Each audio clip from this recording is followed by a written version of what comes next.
So hey guys, welcome back to my channel. In this video I will show you the tutorial how to turn off your cell phone Redmi Note 15 series or Redmi 15C series or Xiaomi series where the cell phone is using the Xiaomi HyperOS for the operating system.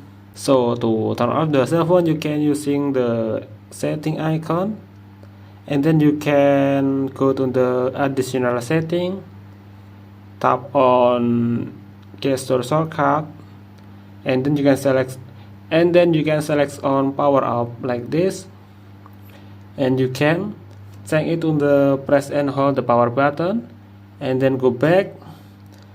And for the launch digital assistant you can, and if you want to turn off the feature you can disable this option.